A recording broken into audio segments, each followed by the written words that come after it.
Magandang umaga sa ating lahat. Narito po tayo sa ating press conference ng Philippine Statistics Authority para sa November 2022 Inflation Report.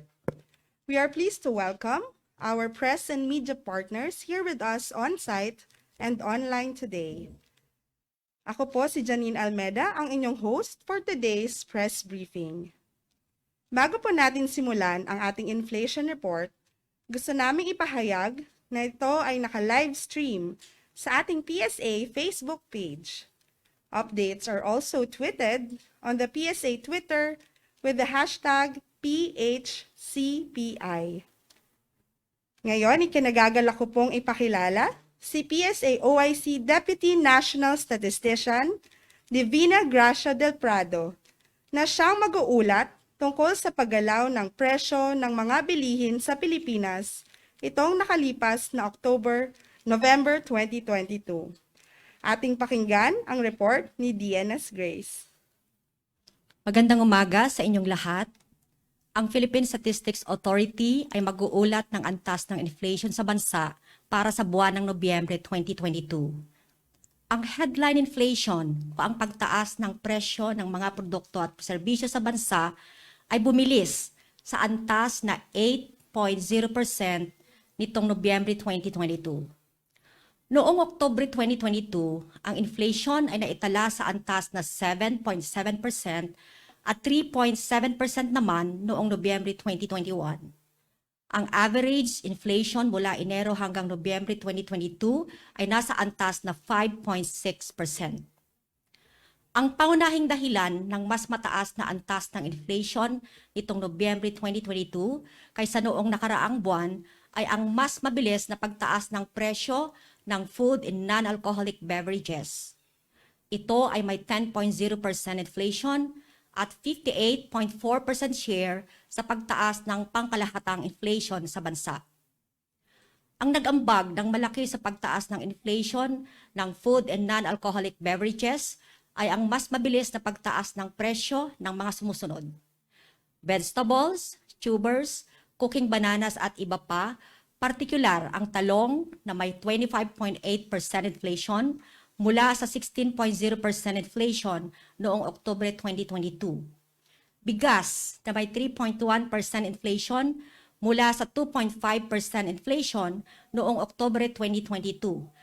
At sugar, confectionery, and desserts tulad ng brown sugar na may 38.0% inflation mula sa 34.4% inflation noong Oktubre 2022.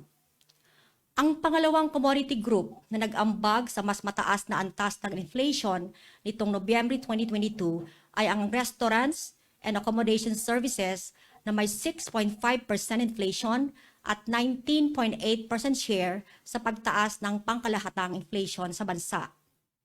Ito ay dahil sa mas mabilis na pagtaas ng presyo ng restaurants, cafe, and the like na may 6.5% inflation mula sa 5.8% inflation noong Oktubre 2022.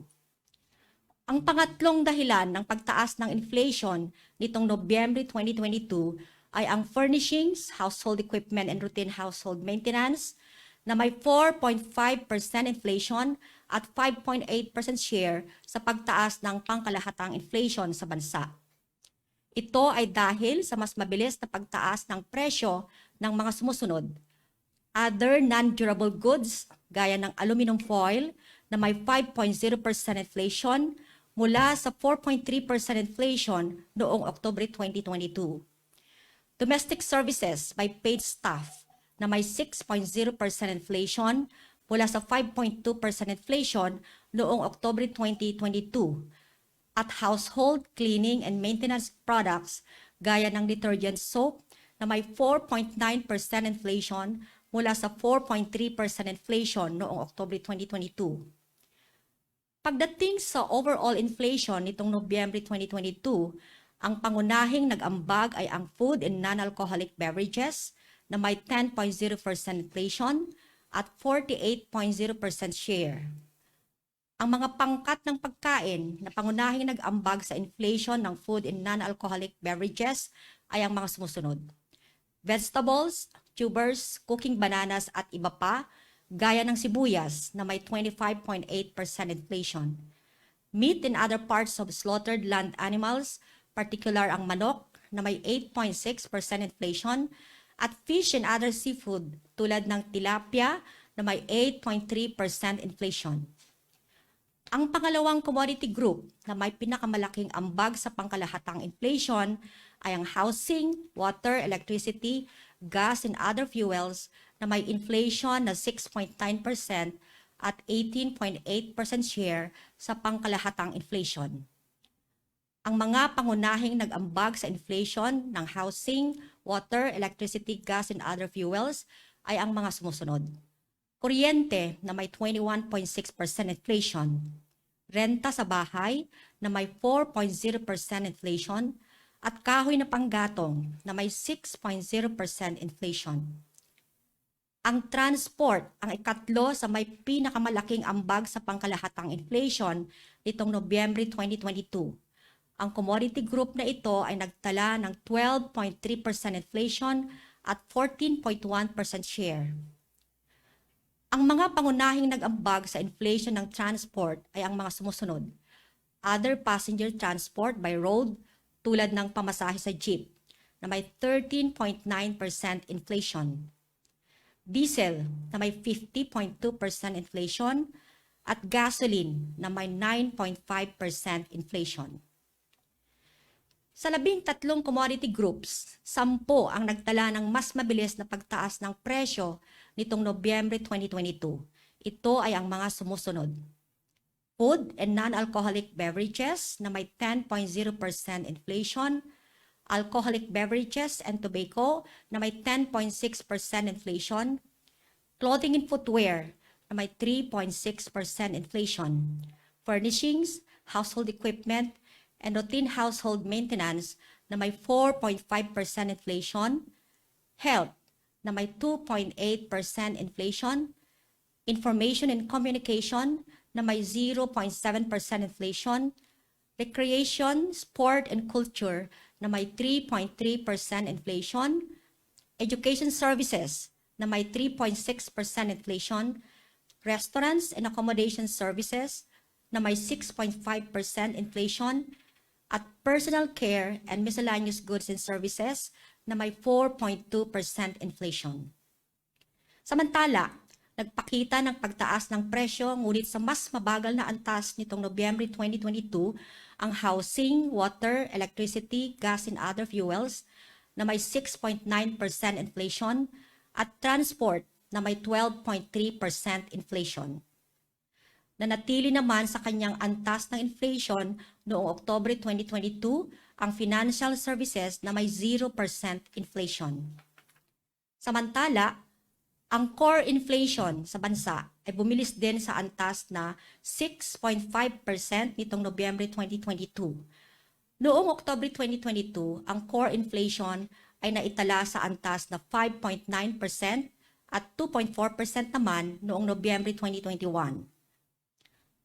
Pagdating sa National Capital Region, ang inflation nitong Nobyembre 2022 ay bumaba sa antas na 7.5% mula sa 7.7% inflation noong Oktubre 2022.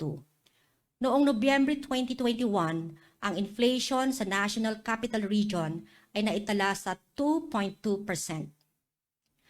Ang pangunahing dahilan ng pagbaba ng antas ng inflation sa National Capital Region ay ang mas mabagal na pagtaas ng presyo ng housing, water, electricity, gas, and other fuels na may 3.7% inflation at 58.9% share sa pagbaba ng inflation nitong Nobyembre 2022. Ito ay dahil sa mas mabagal na pagtaas ng presyo ng mga sumusunod. Kuryente na may 4.8% inflation mula sa 7.5% inflation noong Oktubre 2022 at renta sa bahay na may 5.3% inflation mula sa 5.4% inflation noong Oktubre 2022. Nakaambag din sa pagbaba ng inflation ang LPG na may negative 2.1% inflation mula sa 0.7% inflation noong Oktubre 2022. Ang pangalawang commodity group na nag-ambag sa pagbaba ng antas ng inflation sa National Capital Region nitong Nobyembre 2022 ay ang transport na may 14.8% inflation at 22.4% share sa pagbaba ng pangkalahatang inflation sa rehiyon. Ito ay dahil sa mas mabagal na pagtaas ng presyo ng mga sumusunod. Gasolina na may 9.2% inflation mula sa 12.7% inflation noong Oktubre 2022 at diesel na may 50.5% inflation mula sa 54.9% inflation noong Oktubre 2022. Ang pangatlong dahilan ng pagbaba ng antas ng inflation sa National Capital Region ay ang food and non-alcoholic beverages na may 11.2% inflation at 18.1% share sa pagbaba ng inflation nitong Nobyembre 2022. Ito ay dahil sa mas mabagal na pagtaas ng presyo ng meat and other parts of slaughtered land animals tulad ng manok na may 6.4% inflation mula sa 12.3% inflation noong Oktubre 2022. Fish and other seafood, particular ang dilis, na may 8.0% inflation mula sa 9.8% inflation noong Oktubre 2022 at bigas na may 0.7% inflation mula sa 0.8% inflation noong Oktubre 2022. Sa mga pangkat ng pagkain sa National Capital Region, nagpakita ng mas mabagal na pagtaas ng presyo ang mga sumusunod. Bigas na may 0.7% inflation, fish and other seafood, particular ang dilis na may 8.0% inflation, at oils and fats gaya ng cooking oil na may 23.0% inflation. Samantala, nagpakita naman ng mas mabilis na pagtaas ng presyo ang mga sumusunod. Mais na may 15.6% inflation, flour, bread, and other bakery products, pasta products, and other cereals tulad ng loaf bread na may 12.6% inflation. Milk, other dairy products, and eggs, partikular ang itlog ng pugo na may 13.9% inflation. Fruits and nuts tulad ng saging na may 9.4% inflation, vegetables, tubers, cooking bananas at iba pa gaya ng sibuyas na may 46.4% inflation. Sugar, confectionery and desserts, particular ang refined sugar na may 26.7% inflation at ready-made food and other food products not elsewhere classified tulad ng infant formula na may 12.8% inflation. Sa mga lugar sa labas ng National Capital Region, ang inflation nitong Nobyembre 2022 ay umakyat sa antas na 8.0% mula sa 7.6% inflation noong Oktubre 2022. Noong Nobyembre ng nakaraang taon, ang inflation sa mga lugar sa labas ng National Capital Region ay naitala sa 4.0%. Sa mga lugar sa labas ng National Capital Region, ang pangunahing dahilan ng pagbilis ng antas ng inflation ay ang food and non-alcoholic beverages na may 9.7% inflation at 62.5% share sa pagtaas ng inflation nitong Nobyembre 2022. Ito ay dahil sa mas mabilis na pagtaas ng presyo ng mga sumusunod: vegetables, tubers, cooking bananas at iba pa, partikular ang talong na may 22.0% inflation mula sa 12.8% inflation noong Oktubre 2022. Bigas na may 3.4% inflation mula sa 2.8% inflation noong Oktubre 2022 at sugar, confectionery, and desserts tulad ng brown sugar na may 40.1% inflation mula sa 36.1% inflation noong Oktubre 2022.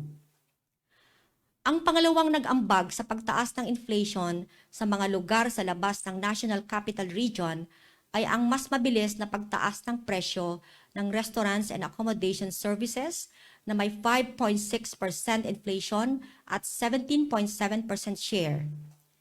Ito ay dahil sa mas mabilis na pagtaas ng presyo ng mga restaurants, cafe, and the like na may 5.7% inflation mula sa 4.8% inflation noong Oktubre 2022. Ang pangatlong commodity group na nag-ambag sa pagtaas ng antas ng inflation sa lugar sa labas ng National Capital Region nitong Nobyembre 2022 ay ang personal care and miscellaneous goods and services na may 4.6% inflation at 5.1% share sa pagtaas ng pangkalahatang inflation sa bansa.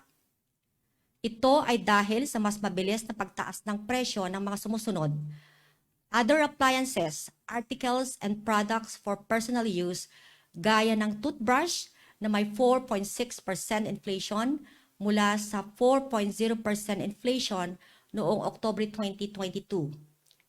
Personal grooming treatments, particular ang pedicure na may 8.3% inflation mula sa 7.6% inflation noong Oktubre 2022 at hairdressing na may 5.8% inflation mula sa 5.2% inflation noong Oktubre 2022. Sa mga pangkat ng pagkain sa labas ng National Capital Region, nagpakita ng mas mabilis na pagtaas ng presyo ang mga sumusunod: bigas na may 3.4% inflation, flour, bread, and other bakery products, pasta products, and other cereals tulad ng loaf bread na may 9.9% inflation. Milk, other dairy products, and eggs gaya ng powdered milk na may 8.5% inflation. Fruits and nuts gaya ng mangga na may 5.7% inflation. Vegetables, tubers, cooking bananas at iba pa, partikular ang sibuyas na may 22.0% inflation. Sugar, confectionery, and desserts tulad ng brown sugar na may 40.1% inflation at ready-made food and other food products not elsewhere classified gaya ng infant formula na may 8.0% inflation.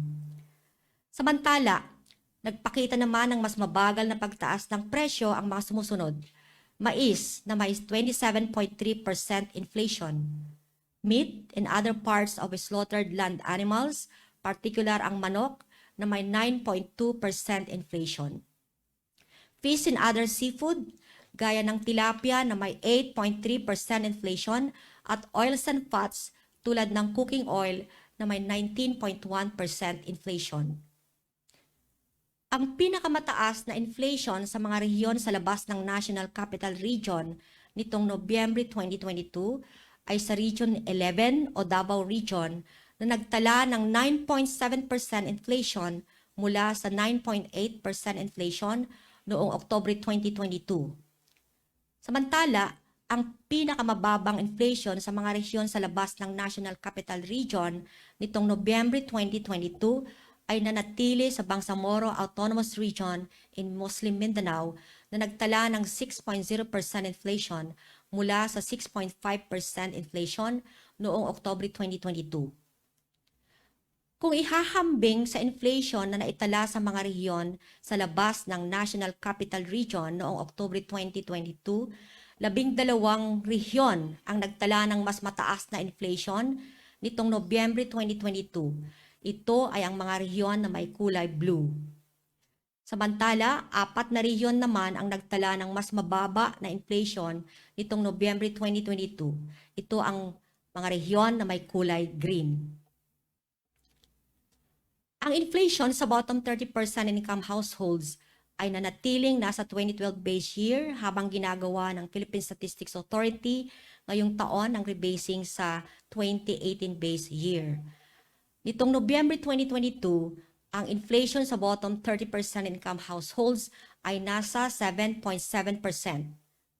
Ito ay mas mataas kaysa sa inflation noong Oktubre 2022 na 7.3%, habang 4.2% naman noong Nobyembre 2021. Ang average inflation para sa bottom 30% income households mula Enero hanggang Nobyembre 2022 ay naitala sa 5.1%. Ang mga pangunahing dahilan ng mas mataas na antas ng inflation para sa bottom 30% income households nitong Nobyembre 2022 ay ang mga sumusunod na commodity groups. Food and non-alcoholic beverages na may 8.2% inflation at 82.8% share. Restaurants and miscellaneous goods and services na may 6.0% inflation at 10.0% share. At clothing and footwear na may 3.6% inflation at 2.1% share. Ang monthly data ng inflation para sa all-income households at bottom 30% income households ay inyong makikita sa website ng Philippine Statistics Authority. Maaari itong ma-access sa mga links na naka-flash sa screen o sa pamamagitan ng pag-scan ng QR codes na nasa screen. Dito nagtatapos ang aking paglalahad ng antas ng inflation o pagtaas ng mga presyo ng mga bilihin at serbisyo sa bansa para sa buwan ng Nobyembre 2022. Maraming salamat, DNS Grace, para sa ulat ng November 2022 inflation. Ngayon, bago po natin simulan ang ating question and answer segment, nais po naming ipahayag na ang press kits para sa ating online participants ay aming ipapadala po via email. At ipamimigay naman po dito ang press kits para sa mga on-site participants.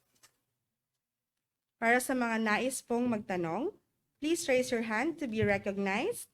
And for those online, pakagamit po ang ating raise hand feature or send your questions via chat box. Kapag kayo po ay natawag, please state your name and organization. Ngayon, handa na po tayo para sa ating question and answer segment. Yes, sir. Microphone, please. Hi, ma'am. I'm Andrew Colonzo from Bloomberg. Ma'am, I'd just like to ask for the main reason that you're getting from your field surveys or field work on the increases dun sa food. Is this still a supply issue or driven pa rin ba to ng fuel increases? Thank you very much for your question, Andrew. Ang nakikita natin, no, as I reported earlier, ang main driver ng increase ng inflation for food and non-alcoholic beverages, yung vegetables natin. That's the number one. And then yung cereals and cereal products and sugar. I think yung vegetables, kasi di ba, if we recall, meron tayong typhoon towards the end of October. I think this is a spillover effect of typhoon, kaya yung vegetables natin, ito yung main driver of the increase of food and non-alcoholic beverages. Also, ma'am, yung we saw that yung inflation already eased in the capital but nag-accelerate pa sa outside NCR. How do you explain that, ma'am? If we recall, yung present ko kanina, ang main, bumaba ang NCR, that's true. And then yung AONCR natin tumaas. So kung titingnan natin yung main driver of the decrease sa NCR, hindi food food actually, food and non-alcoholic beverages, nag-decrease sa NCR. And if we remember right, yung food and non-alcoholic beverages, ito yung pinakamalaki ang weight for both areas. So yung AONCR na outside NCR and NCR, food and non-alcoholic beverages pa rin yung pinakamataas ang weight. So ibig sabihin, kunting galaw ng food and non-alcoholic beverages, it will affect the overall inflation of the area. So yung NCR natin is not really food and non-alcoholic beverages ang main driver kasi bumaba siya. So overall, yung NCR bumaba din because of food and non-alcoholic beverages. So ang bumaba, actually bumaba dito yung, I just look at my notes, Ang bumaba sa ating NCR ay yung,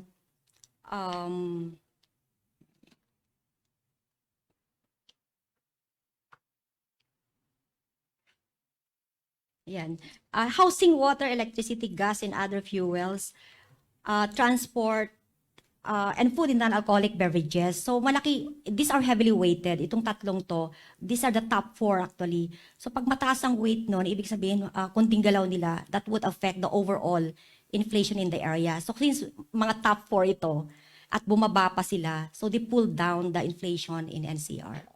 Ma'am, last na lang from me. So, bakit po yung food inflation nag-i-ease sa capital, pero yung sa outside, nag-accelerate pa din? Yeah, let me look at the NCR. UNA. 40. Let me just look at my table, Joanne.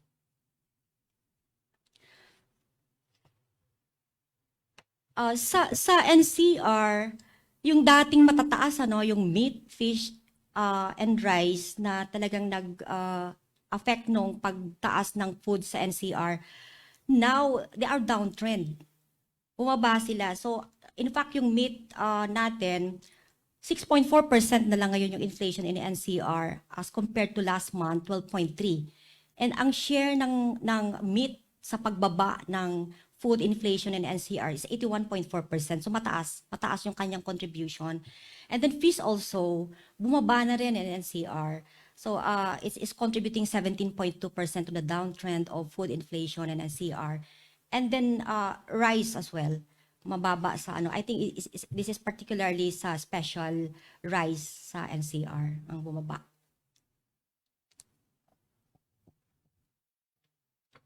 Thank you, Deanis Grace. Thank you, Sir Andreo. Yes, ma'am.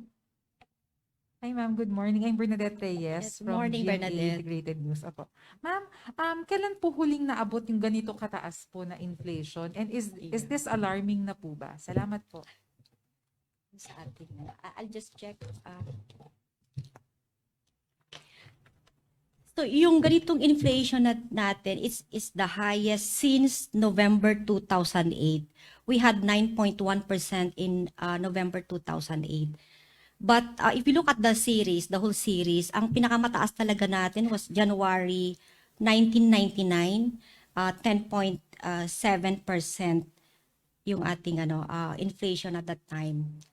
So yung November 2008, I think there was a global financial crisis sa 2008. So it affected our inflation.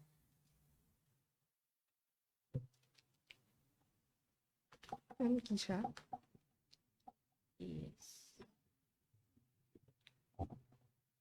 Good morning, ma'am. This is Keisha Taasan from Business World. Do you think inflation peaked in November, or is there a higher chance of inflation rising further this month? And if ano po yung mga factors na tinitignan natin for this month po? Thank you. Thank you, Tricia, for your question. As we always say in the previous press con natin, we don't forecast. So it is actually the BSP who does the forecasting of inflation. Kami tinitingnan lang namin what is on the ground. So yun lang po yung ating basihan ng inflation, and we do not forecast. So hindi natin alam kung sa ngayon peak na siya or tataas further. But BSP has a forecast for this month. I think the forecast is we are within the forecast of BSP. So it's 7.4 to 8.2% ang forecast for this month. But again, we do not forecast. We just base our data on what we get from the ground. Thank you. Thank you, Ms. Keisha. A follow-up question from Ms. Bernadette.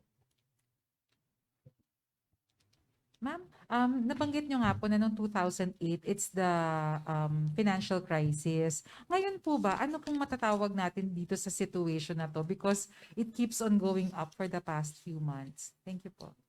Hindi ko alam kung anong ang term ng mga economists dito, Bernadette, But what we see now is yung effect ng petroleum products plus the effect of the food. Ito yung combined effects na sa inflation natin, kaya mataas. But we are seeing naman deceleration na sa mga petroleum products. So nag-start na rin siyang mag-decelerate, but it's still increasing. But the inflation is decelerating for petroleum products. So if siguro pag ma-address na natin yung effect ng yung food prices, that might decrease the inflation. Kasi ito talaga yung malaki ang impact sa ating inflation, yung food component. Thank you, Ma'am Bernadette. Yes, Sir Andreo.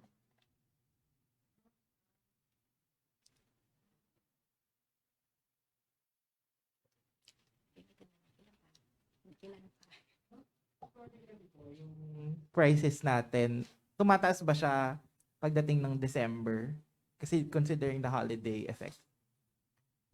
In the history naman, I'm looking at the graphs ng ating inflation. Hindi naman consistently nandun yung peak sa December. But for this November pa lang, may mga nakikita na tayong effect ng Christmas season. Kasi we saw yung mga butter, condensed milk, cheese, medyo increasing na yung inflation nila, slightly going up na rin sila. So this might be an effect na rin of the coming Christmas season. But in the series, as I said earlier, hindi naman natin nakikita na in a year, the peak is actually is in December. The peak of inflation is not always in December. Thank you, Deanis Grace. Yes, Miss Carrie from CNN. Hello, good morning po, ma'am. Tanong ko lang po, Morning. ano pong average natin year-to-date inflation? Yung average natin is 5 point...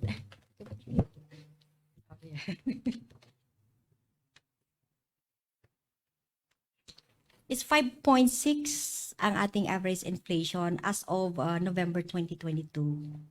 Okay po. Follow up lang po. With this number po, kaya pa po kaya natin makabalik dun sa inflation target natin for the year?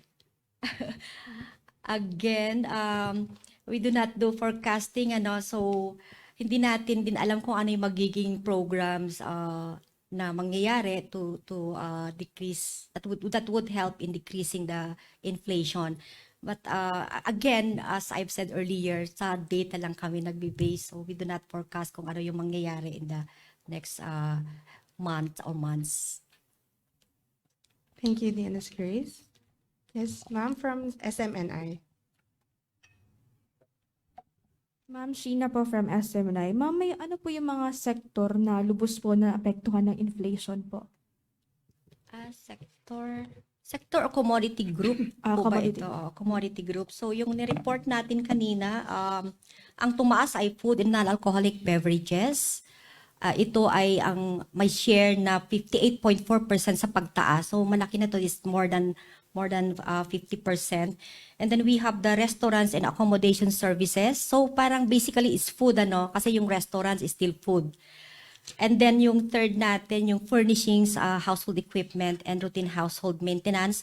So nakita natin dito yung mga other non-durable goods kagaya ng aluminum foil. So siguro ito in preparation na rin for the Christmas season, kasi ito yung ginagamit natin sa pag-prepare ng food. And then yung domestic services paid by paid staff. Kasi if you remember, that was 2 months ago, I think, na-implement na yung increase ng salaries ng ating domestic helpers. So, kahit na wala namang, month on month, wala namang increase, but year on year, nakikita natin pa rin yung effect of the increase in the salaries of domestic helpers. And then, meron din tayong household cleaning and maintenance products na naka-apekto sa pag-increase ng furnishings, household equipment, and routine household maintenance. So those are the three drivers of the acceleration of inflation in the country for November 2022. Thank you, Deanis Grace.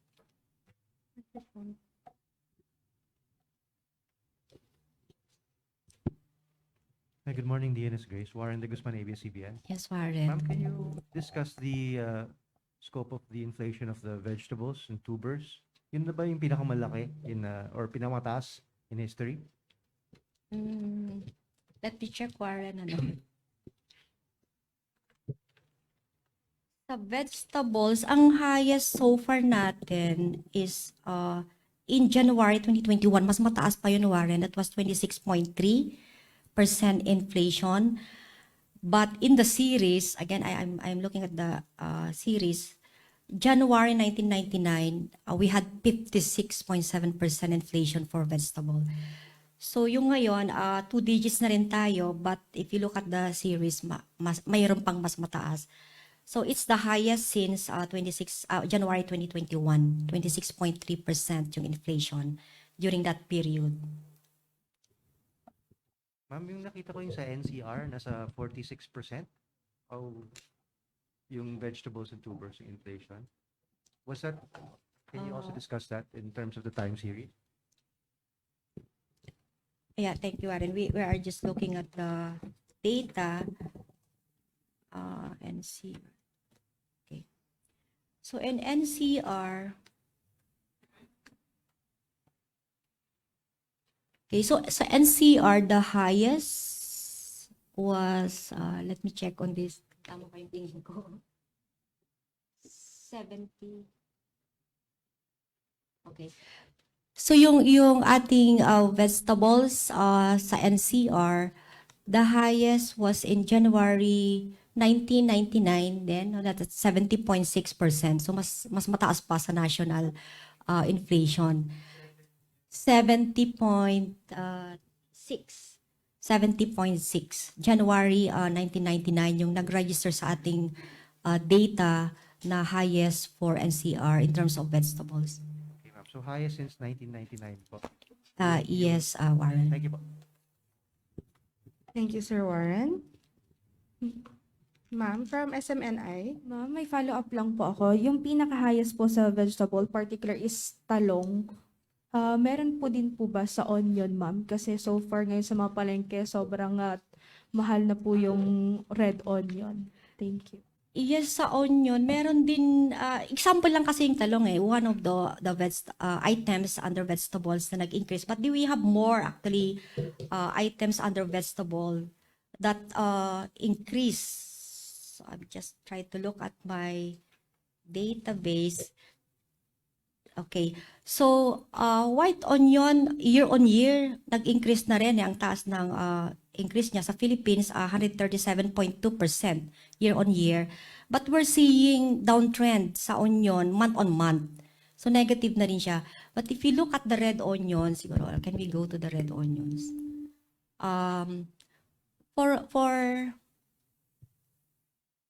For red onions, pareho month on month, year on year, we have increases.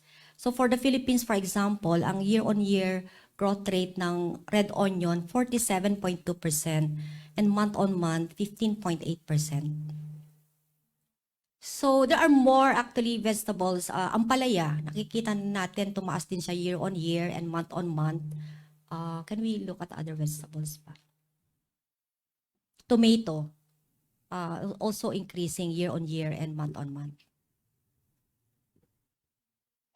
Thank you, ma'am. Sir. Hi, Yes, good from morning, Reuters. OIC. I'm Jerome Morales from Reuters. Ma'am, question lang on the milestone. Nasa 10% yung food and non-alcoholic natin, and then yung food alone for this November. Kailan na-hit yung ganitong level? Ano yung milestone po nito? Nung food alone and food and non-alcoholic. Thank you.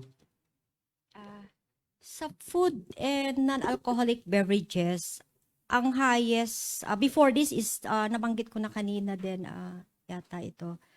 We had 10.2% in September 2018 for food and non-alcoholic beverages.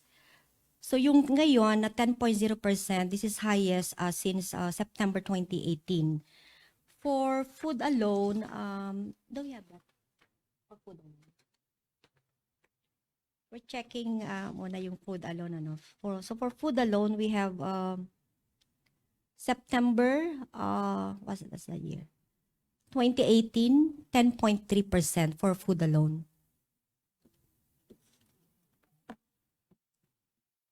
Okay, thank you. Thank you, Dennis Rose. Yes, sir, from Net25. Yes, Ma'am Divina, Sumintak po, Net25. Clarification lang, kasi dito sa pangunahing contributor ng pagtaas ng inflation natin, may kaugnayan sa foods, pagkain. Tayo po ay naghahanda na harap sa food crisis as stated by the President, even in the international forum. So, anong projection ng PSA this coming year? By 2023, sa first quarter, patuloy din pa natataas pa ang inflation rate natin? Thank you very much, sir, sa question mo. Uulitin ko lang po yung sagot ko kanina. Ang PSA po kasi hindi nagpo-forecast. Si BSP po yung nag-release ng forecast ng inflation. So kami po ay nagbabase lamang sa nakukuha namin sa aming mga field works, yung pagko-collect namin ng mga prices sa mga sample outlets. So hindi po nagpo-forecast si PSA. Thank you, sir. Yes, Miss Carrie from CNN. Ma'am, last month nagkaroon din ng higher borrowing costs para itry nga i-tame yung rising prices. May nakita na po ba tayong impact nito sa November inflation and possible reason kaya yon kung ba't bumaba yung inflation sa NCR pati na yung stronger peso po? Ang sa amin lang kasi ay tinitingnan lang namin kung ano yung presyo, collection lang ng prices, but we do not check on the causes. Di namin yun, although nagbe-verify din kami kung for example, bakit bumaba yung production, ay yung price ng rice, ito ba ay dahil, tinatanong din namin yun, but other factors that could affect, that might affect the movement of prices, hindi po kasama ito sa aming mga questions sa aming survey form. So siguro other researchers might be doing that. They're doing research studies, checking on those things. But in PSA po, ito lang yung what we really get from the survey but that we have. And it's mainly collection of prices. Thank you po. Thank you, Miss Carrie. Thank you, Dinas Grace. Yes, Sir Warren. Yes, good morning, ma'am. May question lang din sa Zoom, pero I'll ask it na rin. Yung new inflation forecast for the DBCC for 2022 is 5.8%. So ano po yung kailangang inflation rate for December to hit that full year average of 5.8%? We should have at least ba yan? Or 8.5% based sa aming computation, initial computation. Mga 8.5%. So kahit po mag 8.5 in December, mag 5.8 pa rin yung pasok pa tayo sa target. Oo, 5.8 pa rin yung average. So even if so that's the maximum 8.5% para ma-hit natin pa rin yung that average point. Pero kung pwede kung bababa siya din bababa din yung average inflation. Regarding po dun, sa vegetables po, I know you monitor like weekly. Nakita niyo na po ba na may downward trend na po ba yung sa vegetables considering nga yung shock na sinasabi niyo, yung typhoon ay yung storm Payang ba yun? Medyo matagal na. So pababa na ba yung trend sa vegetables? Sa vegetables, I'll look at the graph, Warren, natin ng vegetables. Yung vegetables kasi fluctuating eh. If you look at the graph ng inflation, gaganon-ganon siya. So, it's highly, affected then by our yung mga existence ng typhoon, So, for September, starting September, tumataas na siya continuously. Pero prior to that, negative yung ating inflation ng August, negative 2.7. Pero before pa ng August, increasing na rin yung vegetables. So it's really fluctuating yung ating inflation for vegetables. So wala siyang permanent trend. Pero for the last weeks po of November, nakita niyo po ba na pababa na po yung direction or hindi pa po? Hindi pa natin makikita yan, Warren, pero month on month, can we look at the month on month? Okay. Let me just check, Warren, our data,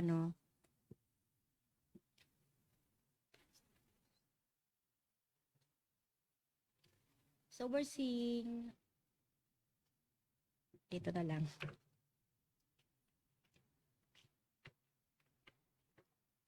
Okay. So, I presented a while ago yung mga vegetables na nag-increase. So, hindi naman lahat nag-increase. Meron din tayong downward trend, Can we look at those vegetables,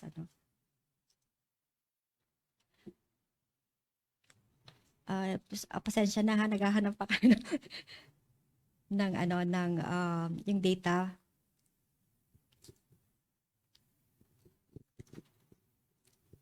May mga vegetables na rin kasing month on month, as I presented earlier, nagdi-decrease na rin sila, like white onion, decreasing na rin siya.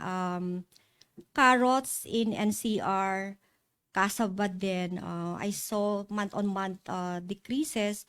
So kung continuous yun na may month-on-month increases tayo, eventually yung year-on-year din it might also go to the same trend na pababa na rin yung inflation for those items. So hindi pa masyadong clear kasi Warren if we really get a signal that vegetable is now decreasing kasi nakikita natin fluctuating siya though sa history niya babagsak minsan biglang tataas and continuously increasing then babagsak ulit.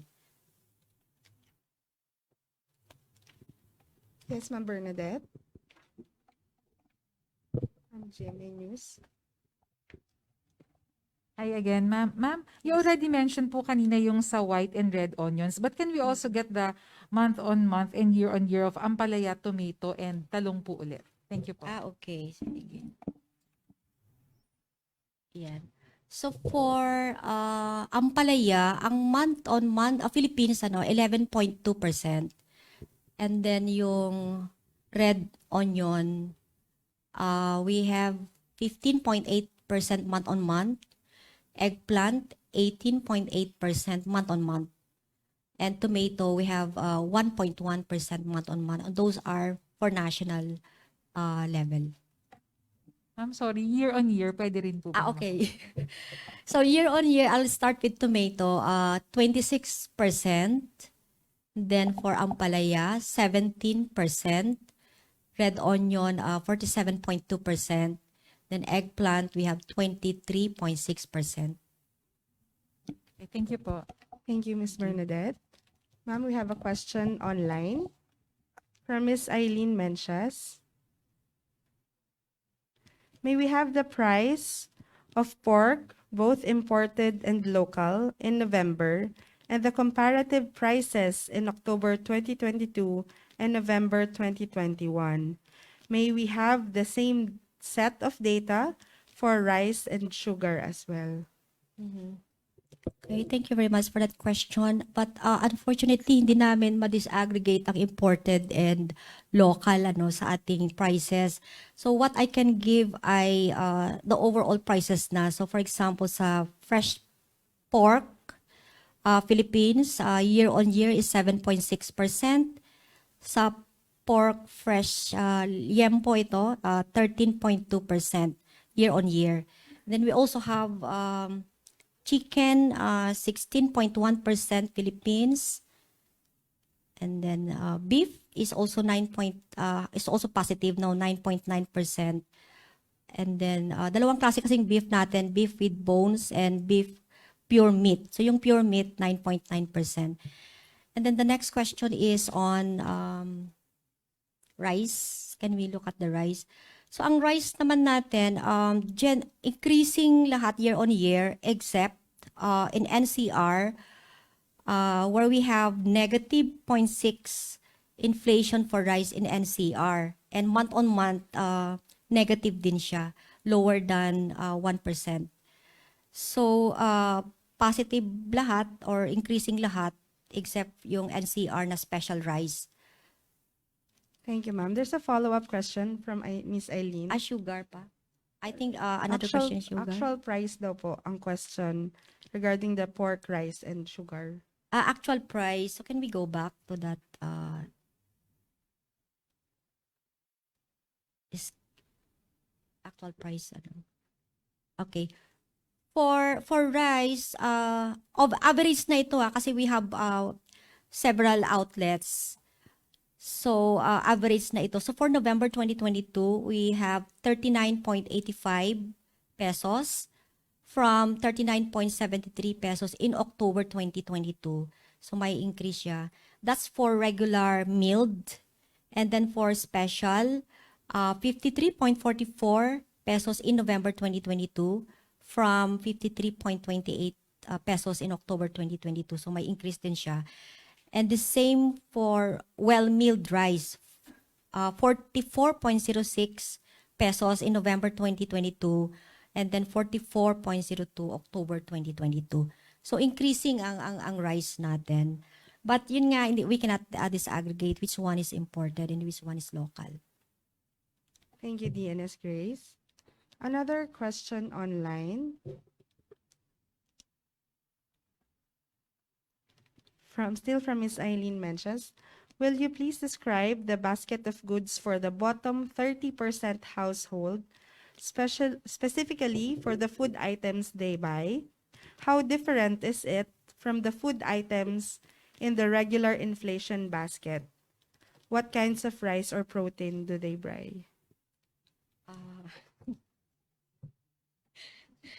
Masyado yata pang mo detalyado, ano? But I can siguro compare kasi in some commodities naman pareho lang talaga yung binibili.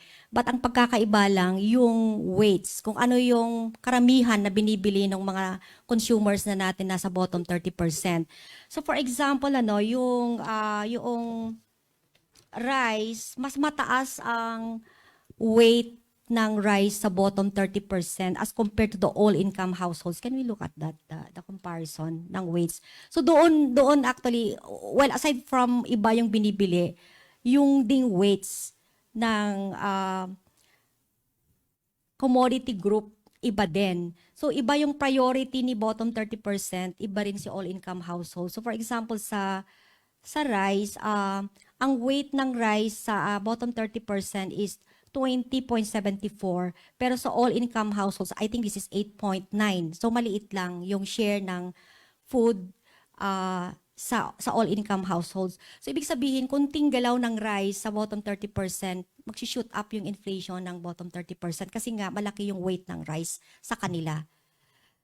Doon sa comparison ng detail kung ano yung binibili ni bottom 30% in all-income households, parang mahirap pong i-disaggregate natin yon ngayon. Dahil ito nakatag sa aming data sheet, mahirap siyang but in general, pareho din ng laman, nagkakaiba lang yung priority na pinaggagastusan. Of course, yung mga luxuries, hindi na yun binibili ng ating nasa bottom 30%. Thank you, DNS Grace. Thank you, Ms. Eileen Menches, for your questions. Do we have other questions here on site? Tatakbo na ako. How about online? Do we still have other questions? Okay, I guess there are no more questions. Thank We will you, now ma'am. close our question and answer segment. We would like to thank our press and media partners for joining us in the November 2022 Inflation Press Conference. Sana'y patuloy niyo po kaming suportahan, and you may visit our website at www.psa.gov.ph for more updates. Once again, I am Janine Almeda, your host for this Philippine Statistics Authority Press Con. Maraming salamat at magandang umaga po sa ating lahat.